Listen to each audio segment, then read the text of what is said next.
Chosen one, God says, this message vanishes in 35 seconds. Open now. You didn't click this by accident. You were summoned. This moment isn't casual, it's sacred. Right now, you are standing at the threshold between delay and destiny, between comfort and calling. There are divine instructions meant only for you, and they are time sensitive. Heaven doesn't operate on earthly clocks, it moves in revelation, and when God speaks, the atmosphere shifts. You feel it in your chest. You sense it in your spirit. Something pulls you even if your mind doesn't understand. That's because this message wasn't written for the crowd. It was written for you, and it won't wait. God has been sending signs, whispering through dreams, nudging you through discomfort, even speaking through silence, and still you doubted, still you waited, but now something different is happening. This word is your last confirmation before the breakthrough, before the collapse of what no longer serves you and the rising of who you really are. The delay has expired, the illusion has lifted, you can no longer ignore what your soul already knows. It's time. The next 35 seconds are not just seconds, they are spiritual doors. Either you enter or you remain outside wondering what could have been. Chosen one, this is it. Open now, receive, respond, because this message. It vanishes. The message you almost missed is the one you prayed for. There are moments when heaven answers in a whisper, not a thunderclap. Moments when the very thing you pleaded for shows up not with fanfare, but as a fleeting nudge, a strange urge, a title that catches your eye and won't let go. And when it comes, it doesn't wait. It demands that you see it, not with your physical eyes, but with your inner knowing. Chosen one, the message you're reading now was written before time touched the earth, assigned to your soul long before you knew the path you'd walk. The truth is, your prayers never disappeared into the void. They traveled like arrows, piercing through the noise, the doubt, the distractions, and God, in his perfect genius, packaged the answer in a form so subtle you might overlook it. That's why this message feels urgent, because it is. Your breakthrough has been orbiting your life, waiting for one thing, your recognition. You didn't need more strength, more time, more money. You needed clarity. And clarity never screams, it whispers, this is it. That's what this moment is, this is it. That uneasy feeling you've had, that restlessness that's been waking you at night, that deep hunger for more, it was your spirit preparing to receive this very word. You've been unknowingly tuned into a divine frequency, and now the transmission has come, not later, not next month, now. You've been conditioned to expect answers in the spectacular, but God often hides glory in simplicity. That is how he protects it, from the proud, the distracted, the unready. He conceals his instruction in the ordinary, so only the truly aware can recognize it. That's you, that's why you're here, that's why, in a sea of content, this message stood out. It carries a vibration that your soul could not ignore, and if you dare to pause to absorb it, it will begin to unlock the very thing you thought was denied. You asked for guidance, you asked for the next step. You cried out for confirmation, but now that it's here, don't let your logic talk you out of your miracle. Don't let familiarity blind you to the supernatural. God never sends something unless he's ready to move something. And the reason this message arrived now is because you're finally ready to obey what you once ignored. The delay wasn't punishment, it was preparation. It wasn't time that held the blessing back, it was your awareness. But something has shifted in you, you've awakened, you've come to the end of the distractions, you're tired of loops, cycles, and pretending. Now you're willing to listen without resistance. You see, the answer doesn't come after more suffering, it comes after surrender. And you're at that place. You've released the illusion of control, you've dropped the ego, you've let go of needing it to make sense, and now, because your posture has shifted, your reception has changed. You can finally hear God clearly. But here's what most miss when God answers. He speaks in your language, not your native tongue, but your soul's vibration. That's why this message resonates deeper than words. It hits somewhere logic cannot access. It bypasses your mind and penetrates your destiny. This isn't inspiration, it's instruction. It isn't hype, it's holy. It doesn't beg for your attention. It demands your alignment. Because everything you've been praying for is waiting on the other side of a single decision. Will you act on what you now know? Will you move on the word you asked for? Or will you, like so many, scroll past the sacred and return to sleep? You must understand that divine timing doesn't operate like human schedules. It's not based on hours or dates. It's based on readiness, and this word didn't show up too soon or too late. It showed up the moment your spirit became receptive enough to receive it. You may think you've been stuck, delayed, forgotten, but you haven't. You've been on divine pause until your vision aligned with your identity, until your desire was purified by waiting, and now that it is, God is speaking again. But this time it's different. This time he's not repeating himself. He's not going to keep knocking on a door you refuse to open. That's why this message won't linger. That's why it vanishes, because those who hesitate miss the movement. The message is not passive, it's alive, and like breath it flows and then it disappears. You don't get to control it, you only get to receive it or miss it. There is no middle ground, chosen one. The very reason this message found you is because your life is about to shift. The alignment you craved is now being offered. The restoration you dreamed of is here, but it will require more than hope. It will require obedience, not the kind that waits for another sign, another word, another confirmation, but the kind that acts in bold trust. The kind that moves now. You prayed for open doors, but God is handing you keys. You asked for a breakthrough, but God is requiring faith. You longed for peace, but God is inviting surrender, and all of it begins in this moment. Don't let your past disappointments harden your heart. Don't let past delays convince you that God has gone silent. He hasn't. He's just waiting for your yes. Not the verbal one, the energetic one, the yes that's backed by movement.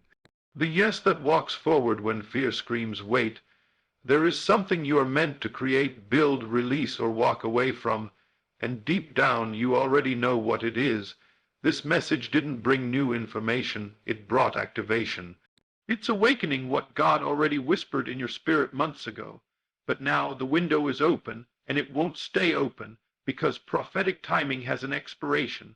If you miss it, you don't miss God, but you do miss the ease of now. And what could have been grace becomes struggle. What could have been smooth becomes a cycle. That's why heaven is warning you, act now, trust now, surrender now. This is your moment. The message you almost missed is the one that carries your breakthrough. Open it, obey it, and watch what happens. The divine voice moves in imagination before it speaks in reality. There is a sacred truth the world has forgotten. God speaks first in images, not in events. His voice doesn't thunder from clouds. It whispers in your inner vision. It doesn't appear outside you first.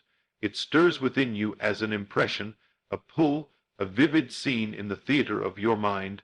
And that is where everything begins. Chosen one, you've been waiting for God to show up in your situation, but God has already shown up in your imagination. Before anything touches the material realm, it passes through the gates of inner vision. That strange feeling you had, that picture that kept playing in your mind, the scene you daydreamed that felt too big for your current life, that was God speaking.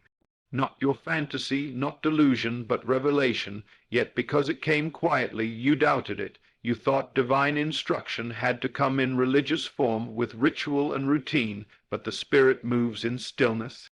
It slips through imagination because imagination is the womb of creation. What you see internally with conviction, you eventually walk into externally with certainty, but most people miss this law. They want proof before faith. They want to touch before they trust, and so they wait, trapped in delay, not realizing that God had already answered when the image was given. You must understand, the reason God speaks in visions is because he knows your world conforms to your attention. Whatever you fixate on expands.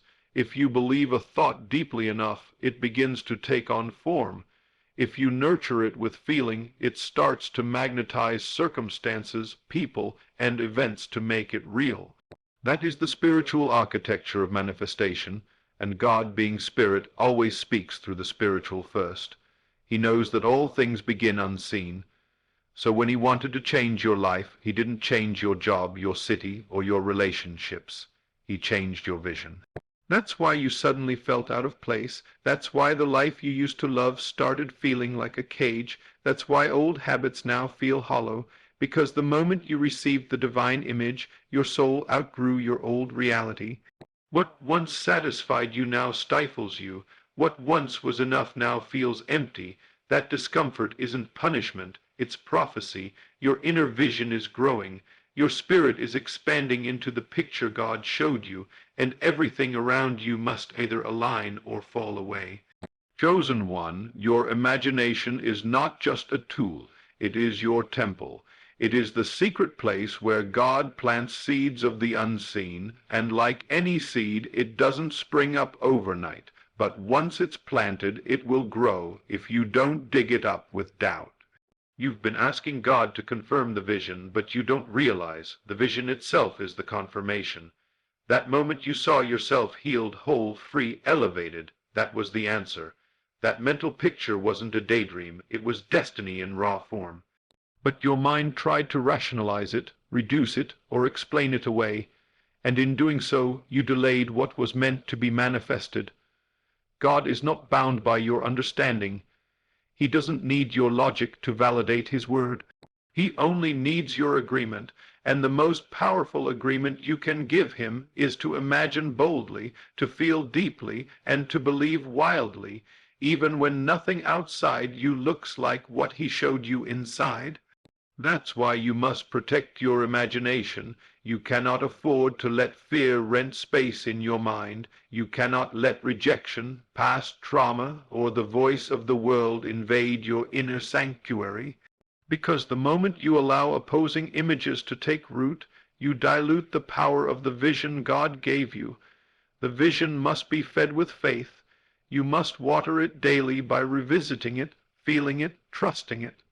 Not begging for it to happen, but embodying it as if it already has, because in the spiritual realm it has. The delay is not in the vision, it's in your willingness to hold the vision long enough for it to shape your reality. Do not abort the process because of impatience. Do not abandon the vision because the outer world hasn't caught up. The outer is always behind the inner. The visible is always catching up to the invisible. And the unseen is more real than the seen.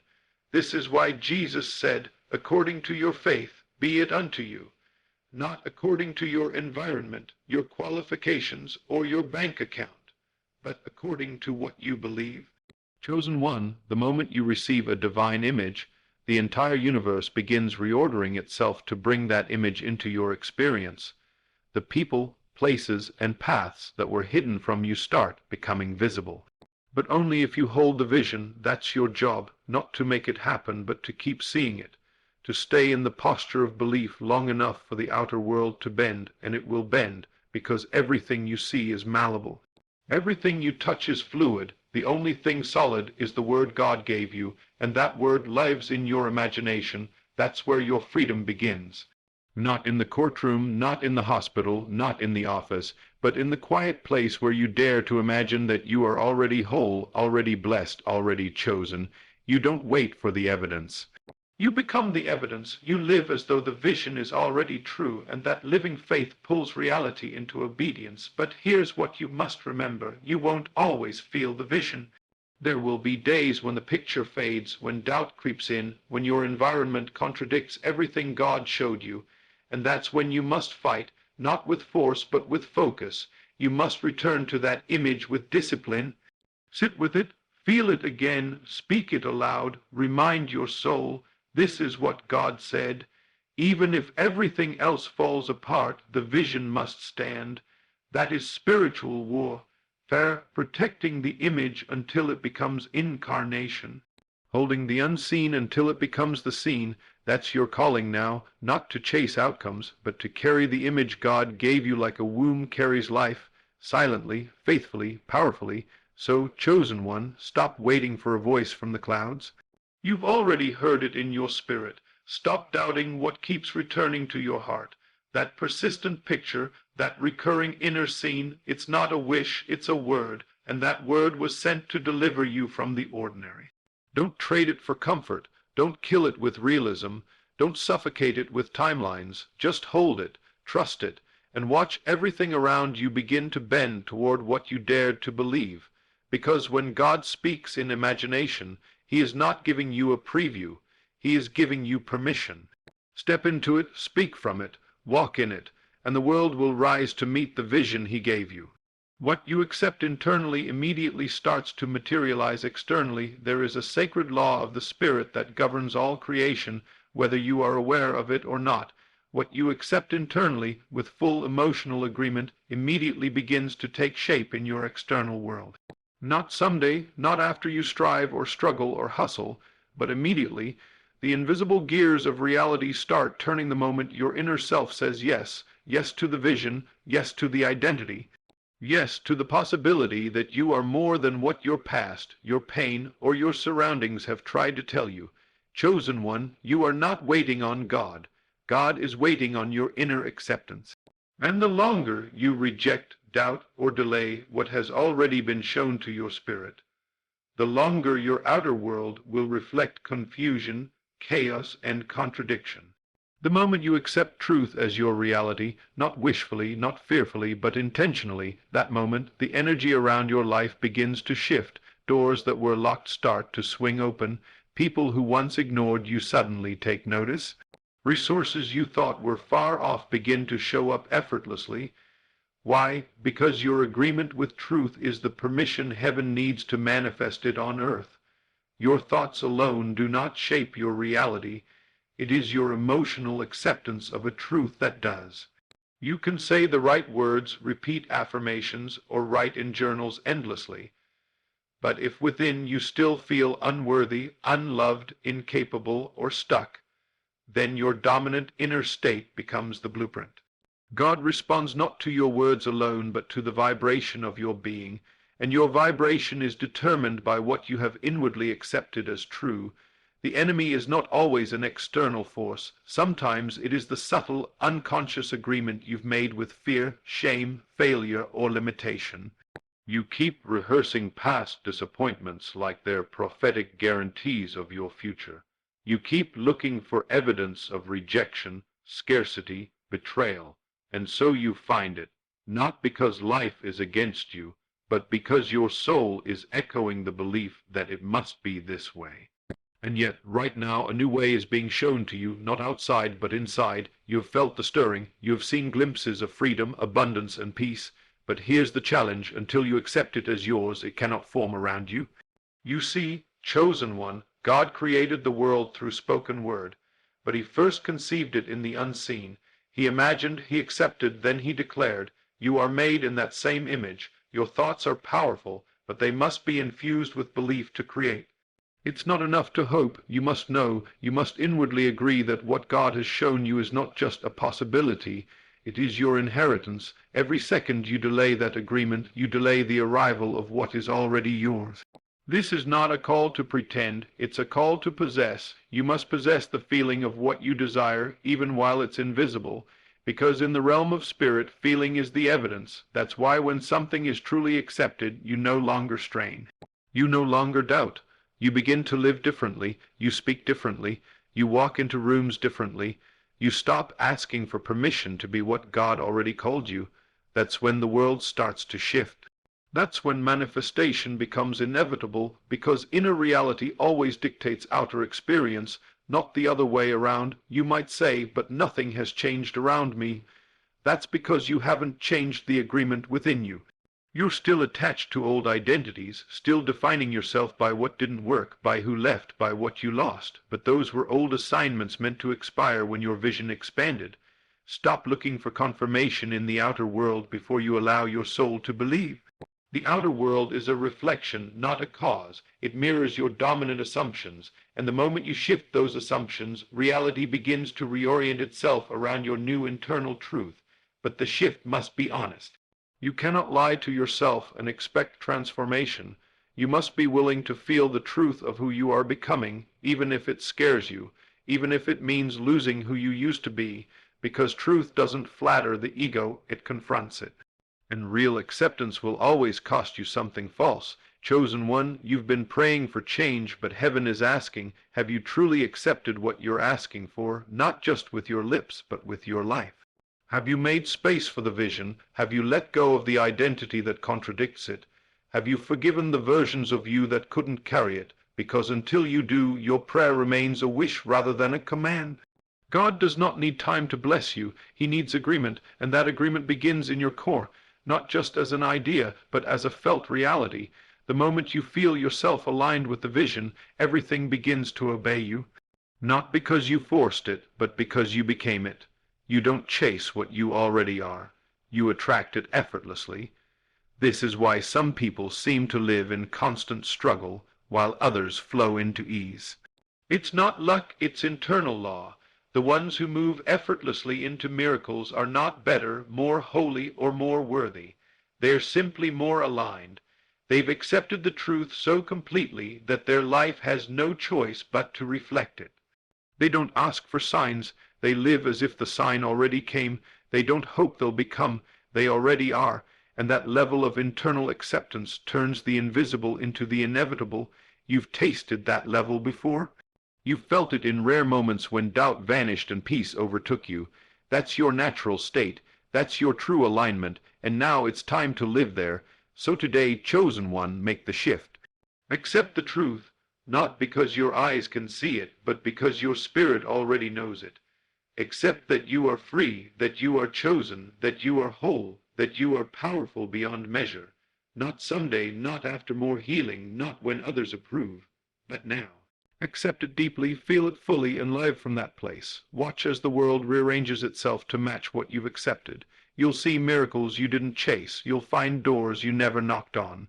You'll experience divine alignments that make no sense in the natural, but were always yours in the spiritual. And you'll know it all began the moment you said yes within, because the kingdom of heaven doesn't descend with observation.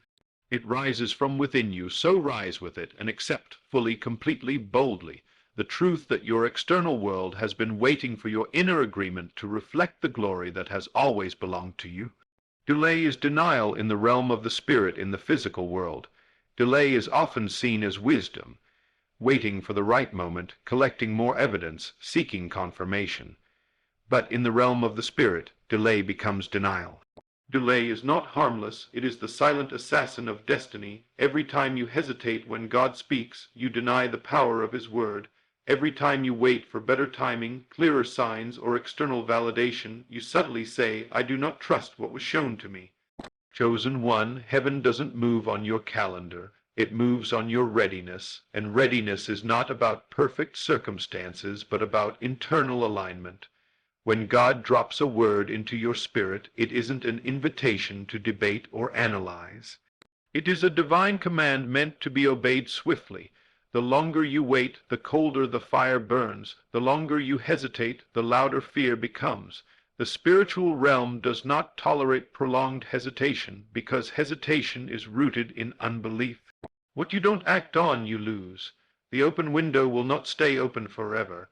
And if you allow fear, logic, or comfort to delay your response, you will forfeit the blessing assigned to your obedience. When God gives you a word, a vision, a knowing, it is not casual. That moment is sacred. It is packed with prophetic power and spiritual urgency. It arrives not when you are most comfortable, but when you are most open. That is why these revelations often come in moments of discomfort, crisis, or divine silence. God doesn't wait until you're ready in the natural. He speaks when your spirit is sensitive enough to receive. And when that word comes, you are responsible for it. What you do with it determines the course of your life. Do you embrace it immediately, even when it scares you, or do you bury it under busyness, self, doubt, or rational delay? Because what you delay, you dishonor. Every moment you postpone divine action, you create space for confusion. You create an entry point for fear to masquerade as wisdom. But in truth, fear always justifies delay. It convinces you that you need more clarity, more proof, more time. But heaven already declared now is the moment. God's word carries momentum. It is meant to be moved with, not studied like theory. The miracle is often hidden inside your response time. Some people ask, why am I stuck? The answer is not always demonic opposition or lack of resources. It's that you refused to move when the Spirit said move. You wanted every detail spelled out before you obeyed. You wanted a soft landing before you leapt, but the Spirit doesn't work like that. God rarely gives comfort before instruction. He gives presence, and His presence is your confirmation. When He nudges you, that's enough. When your soul leaps at a word, when tears fall at a single sentence, when peace erupts in the middle of your chaos, that is the Holy Spirit verifying the timing, not tomorrow, not next year, now, but you hesitated. You told yourself, I need to pray more, when God had already answered. You said, let me wait for another sign, while ignoring the ones sent every single day. The truth is, you weren't waiting on God, you were delaying God. And every time you delayed, the blessing moved further into the distance, not because God withheld it, but because your vibration no longer matched the frequency of the promise. Delay dulls discernment. The longer you wait to act on divine instruction, the harder it becomes to recognize when God is speaking again. What once stirred your soul becomes common. What once felt holy becomes familiar. Delay causes you to settle for survival when you were meant to lead, to reign, to break through generational patterns. Delay turns prophetic moments into forgotten memories. You forget what was said. You forget how it felt. You forget who you were when you believed, and now you live in the echoes of old instruction, wondering why nothing is changing. But the Spirit doesn't wait in one place forever. If you don't move with the cloud, you'll be left in the wilderness, wandering, circling, surviving on yesterday's manna when there is promised land in front of you. The price of delay is high. It is the death of momentum, the loss of divine positioning, the forfeiture of favor. Chosen one, you must understand, spiritual doors are time sensitive. They open at precise moments when your soul is aligned, your faith is ignited, and your mind is quiet enough to obey. But those doors close when hesitation takes over. God doesn't stop loving you, but the window for that moment shifts. That's why you've felt so much spiritual agitation lately. Not because God is far, but because you are late. You missed the moment when you were supposed to act, and now your spirit is groaning under the weight of delay. But even now, in this very moment, grace is being extended, a second wind, a renewed invitation. And it won't last forever. This is your warning. Delay no more. Obey without analysis. Move without overthinking. Trust without needing a blueprint. You will not see the full staircase, but take the first step. That step is your faith. That step is your weapon. That step is your key. God is not interested in partial obedience. He is not waiting for you to feel ready. He is waiting for you to respond. Heaven backs those who move in faith. Miracles meet those who act as if the word is already fulfilled. When you step out, you trigger movement in the unseen. Divine helpers begin to appear. Systems begin to shift. Obstacles begin to melt. But nothing happens until you move. The Red Sea didn't part until Moses lifted his staff. The walls of Jericho didn't fall until the people shouted. Lazarus didn't come forth until Jesus called. Action precedes manifestation. And what feels like a small act of obedience is often the key that unlocks decades of favor. Your delay has cost enough. You've cried enough tears. You've battled enough cycles. Now is the time. This is the word. Move. So, chosen one, cast off the illusion of safe waiting. The Spirit never called you to comfort. He called you to courage, and courage means moving before it makes sense, speaking before the evidence. Giving when it feels risky, letting go before you see the replacement. That is the realm where miracles are born, and that is the realm you're being called into. Delay no longer. Don't stall your destiny. Don't push away the power that's been pressing on your soul. The longer you wait, the harder it becomes to believe. The longer you delay, the more room fear has to build a fortress in your mind. But the moment you move, everything shifts. The moment you say yes, the spiritual realm aligns. The moment you act, heaven responds. There's no more time to think, no more time to ask, no more time to debate. The moment is now. Move before this window closes again. Step into the obedience that unlocks the next dimension of your life. God is not waiting, He's watching, watching to see who will believe enough to act. Let it be you. Let this be your moment. No more delay. The chosen are not chosen by comfort, but by response. Chosen one, you must understand a hard but holy truth. You were never chosen for comfort. You were chosen for response. God does not elevate the one who plays it safe, delays in doubt, or overanalyzes the instruction.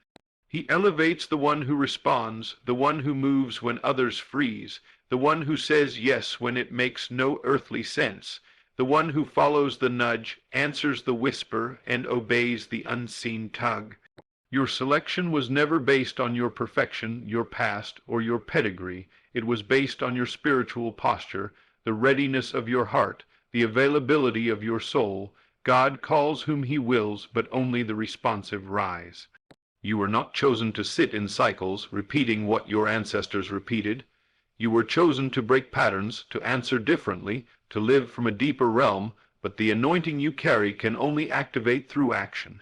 No response, no release, and too many have mistaken being called for being cushioned. They think God's favor means ease, that being chosen means immediate doors.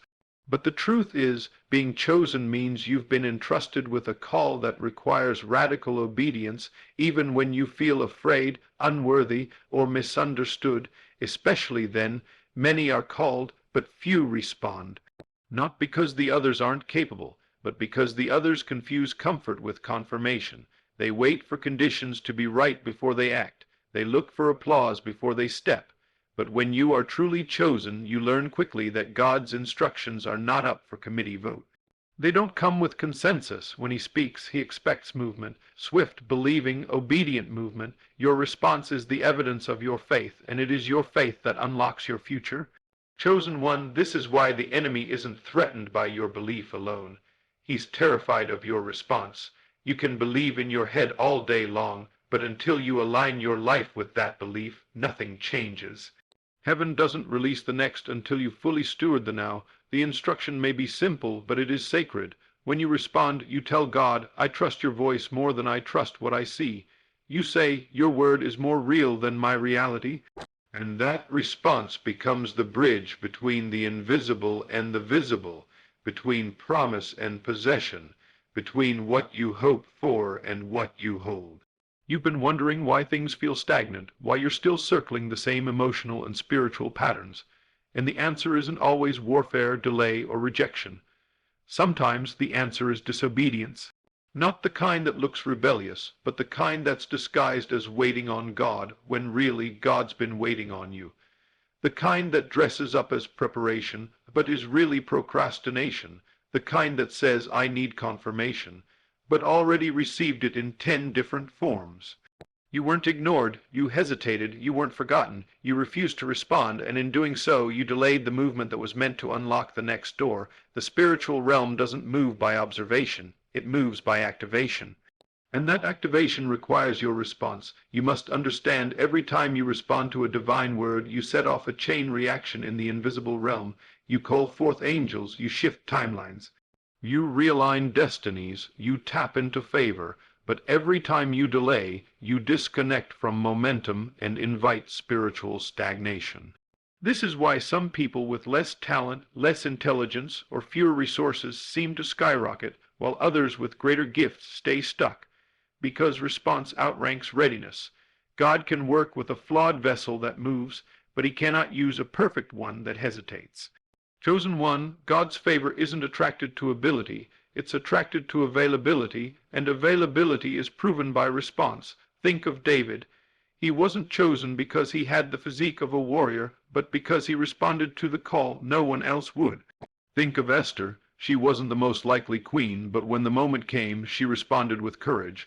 Think of Mary. She responded to the angel without demanding a blueprint. In every case, destiny accelerated not because of their qualifications, but because of their yes. And so must yours. Your yes is not meant to be delayed until it's convenient. It's meant to be declared while it still costs you something. That is where the power flows. That is where the glory falls. If you wait until you feel ready, you will always be late. God's instructions are often inconvenient, uncomfortable, even unreasonable, on purpose, because he's not just calling you to do something. He's calling you to become someone. Someone who no longer lives by sight, someone who no longer bows to fear, someone who no longer needs validation before obedience. That's who you're becoming, and every time you respond, you shed the version of yourself that wasn't equipped for the promise. Response is not just about progress, it's about identity. Every act of obedience births a new version of you, stronger, bolder, wiser, closer to the image of the one God always intended. That's why the cost is high, because the reward is transformation. You weren't chosen to play it safe. You weren't called to blend in. You weren't set apart just to live like everyone else. The fire in your spirit, the weight you carry, the vision you can't shake, it's all there because heaven trusted you to respond. You're not crazy. You're not broken. You're not too late. You're just being called into deeper alignment. And that alignment begins the moment you say, "Yes, Lord, I will move, I will trust, I will go." Even when it's hard. Especially when it's hard, because that's where the breakthrough is, not in more knowledge, more signs, or more waiting, but in response. So, chosen one, rise up, shake off the excuses, silence the inner critic. Drown out the voices that told you you're not enough. None of that matters anymore. What matters is your yes, your movement, your obedience. The world doesn't need more dreamers. It needs more responders. People who hear and obey, who sense and act, who move with heaven even when earth stands still. You are one of those people. You wouldn't be reading this if you weren't. God is calling you not because you're comfortable, but because you're capable. And what makes you capable is not your past, it's your willingness to respond right now. Do not delay, do not debate, say yes, move now. Destiny is waiting on your response.